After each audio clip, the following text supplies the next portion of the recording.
Hello everyone.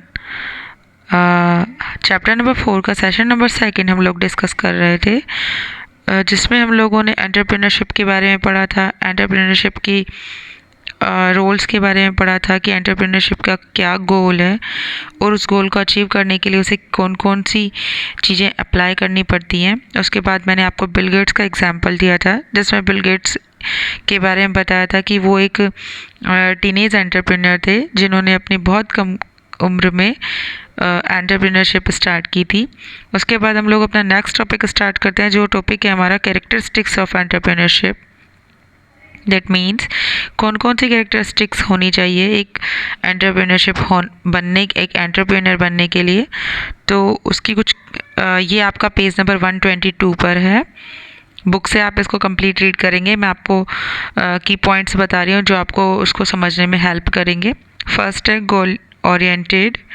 Goal oriented का means firstly आप जो भी एंटरप्राइज स्टार्ट कर रहे हैं, तो एक स्पेसिफिक एंटरप्राइज स्टार्ट करने के लिए आपके पास स्पेसिफिक रीज़न होना चाहिए कि आपने वो एंटरप्राइज क्यों शुरू किया है। आइदर आपका मोटिव क्या है, आप उससे मनी अर्न करना चाहते हैं या फिर आप सोसाइटी को सर्विस प्रोवाइड कराना चाहते हैं।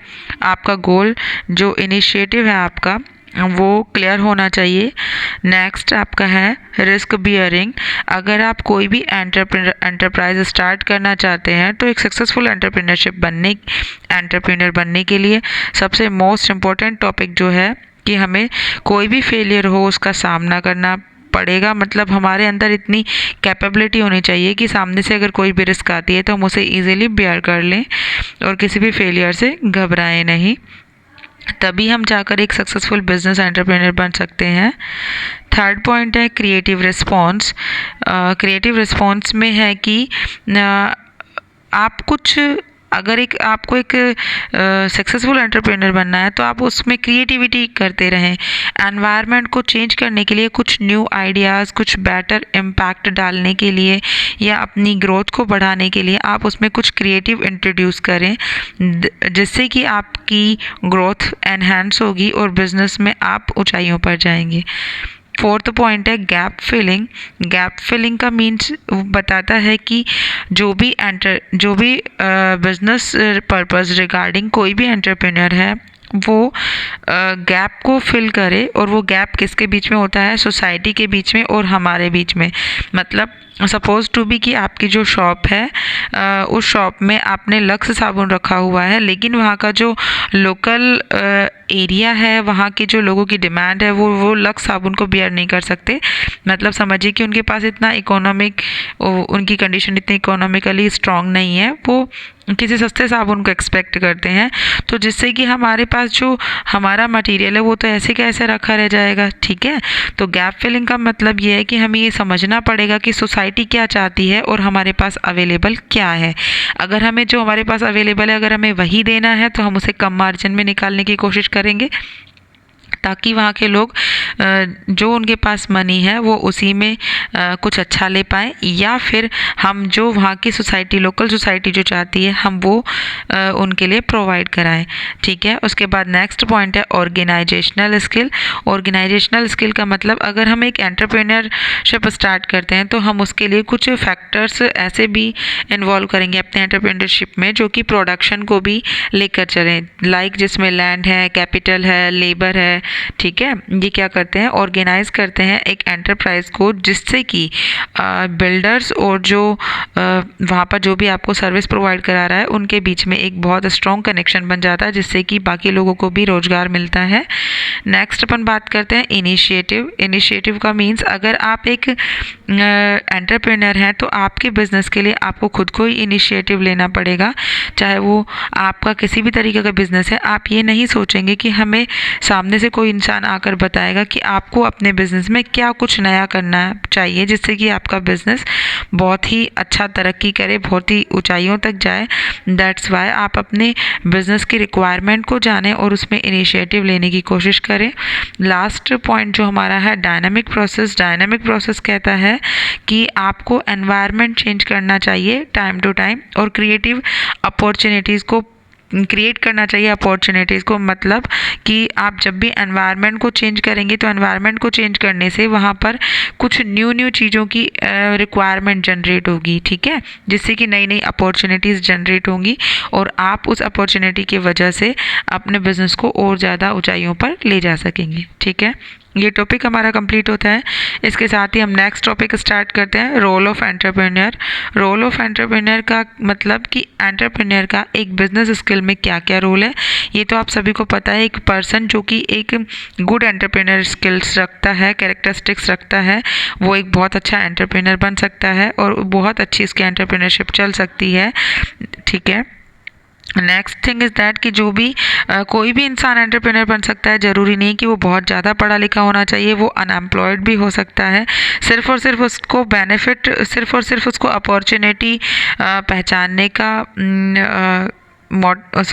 उसे अपॉर्चुनिटी का पता होना चाहिए, उसे अपने बिजनेस के बारे में पता होना चाहिए, ठीक है। इससे वो बहुत अच्छा नेशन के लिए, इंडिया के लिए बहुत अच्छा कोई बिज़नेस डेवलप कर सकता है, जिससे कि सोशियो इकोनॉमी की जो प्रॉब्लम है हमारे इंडिया के लिए वो कम्प्लीटली ख़त्म हो सकती है, ठीक है। तो अब इसके एंटरप्रेन्योरशिप बनने के लिए कौन कौन से रोल हैं जो कि एक सक्सेसफुल एंटरप्रेन्योर के लिए ज़रूरी होते हैं। फर्स्ट जो है industrial and economic development. Industrial और इकोनॉमिक डेवलपमेंट का मतलब ये होता है कि एक कोई भी एंटरप्रेन्योर है वो अपनी कंट्री के डेवलपमेंट के लिए बहुत अहम रोल प्ले करता है, प्रमोट करता है हमारी इकोनॉमिक को, डेवलप करता है हमारी कंट्री को। इसके अलावा वो मोबिलाइज करता है आइडियल सेविंग को, लाइक कौन कौन सी प्रोडक्टिविटी होनी चाहिए, कौन से एरिया में होनी चाहिए। इसके साथ साथ कैपिटल को फॉर्मेशन में हेल्प करता है। कैपिटल फॉर्मेशन मतलब जितना ज़्यादा व्यवसाय हमारे देश का बढ़ेगा उतनी ही ज़्यादा हमारी अर्थव्यवस्था सुधरेगी, ठीक है, और हमारे जो कंट्री का डेवलपमेंट है वो बहुत ज़्यादा स्ट्रॉन्ग होगा। तो एक अगर किसी भी कंट्री के एंटरप्रेन्योर जितने ज़्यादा डेवलप होंगे उतना ही उस कंपनी उस कंट्री का स्टैंडर्ड क्रिएट होता है, उसकी इकोनॉमिक डेवलप होती है। सेकंड पॉइंट है create employment opportunity. Create employment opportunity का मीन्स है कि अगर आप कोई नया बिजनेस स्टार्ट करते हैं तो उस न्यू बिजनेस के साथ आप न्यू आइडियाज़ भी उसके साथ फॉर्मेशन में लाते हैं, या फिर आप नए नए एंटरप्राइज के साथ साथ कुछ न्यू टेक्निक्स फॉर्मेशन में लाते हैं। उन टेक्निक्स को फॉर्मेशन में लाने के लिए आपको मशीन की ज़रूरत होती है, लेबर की ज़रूरत होती है, एक्स्ट्रा रॉ फैक्ट्स की ज़रूरत होती है। उन सभी चीज़ों के लिए आप उन सभी चीज़ों की रिक्वायरमेंट रखेंगे तो क्या होगा, वहाँ पर सभी चीज़ों की नीड होगी तो लोगों को रोज़गार मिलेगा, जिससे कि वहाँ पर एम्प्लॉयमेंट होगा, ठीक है। थर्ड पॉइंट है कम्युनिटी डेवलपमेंट। कम्युनिटी डेवलपमेंट का मीन्स है कि आप किसी भी फील्ड में एंटरप्रेन्योर हैं, चाहे वो कोई भी टेक्निकल फील्ड है या कोई ट्रेनिकल फील्ड है या कोई हेल्थ केयर का फील्ड है या फिर कोई भी दूसरी पब्लिक सर्विस है या एजुकेशन इंस्टीट्यूट है, टेक्निकल ट्रेनिंग स्कूल है, किसी भी तरीके की है, ये सभी चीज़ें एंटरप्रेन्योरशिप में आती हैं, सिर्फ कैटेगरी चेंज हो जाती है। तो अगर ये सभी चीज़ें हम अपने एरिया में लाते हैं तो ये क्या करती है, पूल बिल्ड करने का काम करती है एजुकेटेड और स्किल वर्कर के बीच में। सपोज टू बी कि आप लोगों ने कोई स्कूल खोला है या कोई एजुकेशन पॉइंट खोला है, तो आप कि अगर कोई भी ऐसी सर्विस जो कि उसके सामने ही आपके सपोज टू बी कि जैसे कोई स्कूल खुला है उसके जस्ट बगल में अगर आपने कोई ऐसी शॉप या ऐसा कोई कंप्लीट कोई ऐसा मतलब जैसे अपन बोलते हैं ना कारखाना टाइप अगर आपने डाला है जिसमें कि एजुकेशन से रिलेटेड जो आपके आइडियाज़ हैं, एड्स हैं, जैसे कि नोटबुक्स, बुक्स, स्टडी मटेरियल है ना, इन सभी चीज़ों से रिलेटेड अगर कोई चीज़ आपके एरिया के अकॉर्डिंग आती है तो वो एक पूल जनरेट करने का काम करती है। उससे क्या होगा कि जो वहाँ के कम्युनिटी से रिलेटेड जो वर्क हो रहा है वो भी आसानी से होगा और जो उस शॉप कीपर का जो वर्क है वो भी बहुत जल्दी ग्रोथ करेगा, ठीक है।